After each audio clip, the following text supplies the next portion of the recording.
అల్లు అరవింద్ గారు. అయితే basically cockroach గురించి ఒక పెద్ద థియరీ చెప్పారు. మాకు ఎవరికి నిజంగా థియరీ తెలియదు, మేము లేడీస్ అయినా కూడా. సో అది నిజంగానే ఆ థియరీ ఉందా? వచ్చిన తర్వాత నేను అబద్ధం చెప్పేది కాదు, ఇది ఉంది, కాక్రోచ్ థియరీ ఉంది.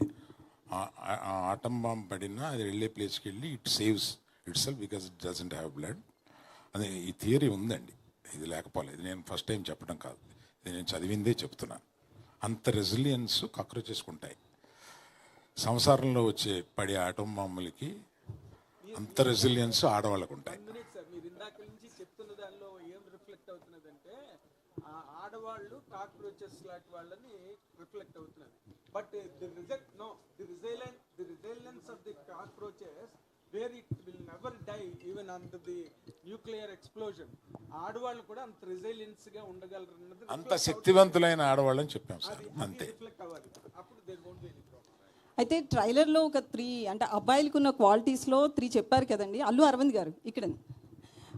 ఆల్ఫా అని, మాస్ అని, చబ్బీ అని. సో మీరు ఏ టైప్ యంగేజ్లో ఉన్నప్పుడు? నేను పరమ పొరంబోకు.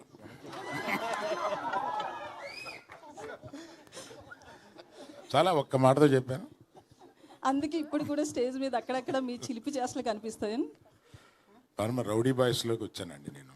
అలా పెరిగి వచ్చి ఆ తర్వాత అది కరెక్ట్ కాదేమో అనుకుని ఇక్కడ సెటిల్ అయ్యి పెద్ద మనిషి అయ్యి ఇప్పుడు పెద్ద మనిషి వేషాలు వేస్తున్నాను.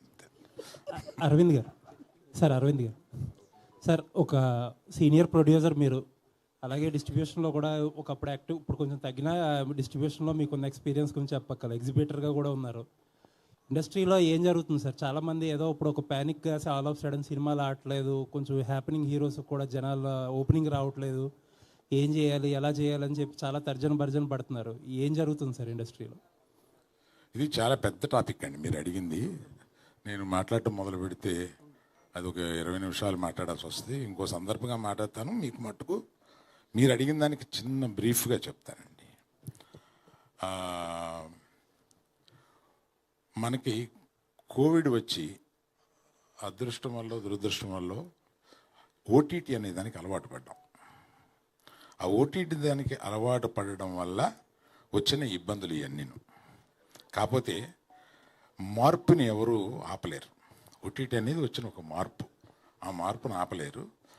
ఆ మార్పుని మించి సినిమా థియేటర్కి రావడానికి సినిమా చాలా బాగుందిరా అని అంటే తప్ప సినిమా థియేటర్కి రావట్లేదు. కనుక చాలా బాగుంది అని అనిపించడం దర్శకులది, నిర్మాతలది వాళ్ళ బాధ్యత. జనం రావడానికి రెడీగానే ఉన్నారు. Thank you sir. కొంతమంది ప్రొడ్యూసర్లు ఏంటంటే సినిమాలు, చిన్న సినిమాలు కానీ మీడియం సినిమాలు కానీ చాలా రిస్క్, మేము ఆ సెగ్మెంట్లో తగ్గించేస్తామని కొంతమంది అంటున్నారు. ఇంకొంతమంది ఏమో థియేటర్లో మూసుకుపోతున్నాయి, షోస్ వెళ్ళట్లేదు, కొన్ని థియేటర్లో ఫంక్షన్ హాల్స్ అయిపోతాయని కొంతమంది అంటున్నారు. ఆ 2 విషయాల్లోని గీతా ఆర్ట్స్ ఎలా చూస్తుంది ఆ సెగ్మెంట్ని? అంటే ఇది చిన్న సినిమా, మీడియం సినిమా, రెండింటి మధ్య సినిమా తెలియదు, కానీ ఈ సినిమాని మేము తీసాము, రిలీజ్ చేస్తున్నాము. దీని రిజల్ట్ని బట్టి కూడా మాట్లాడుకోవచ్చు. బనివాసు గారు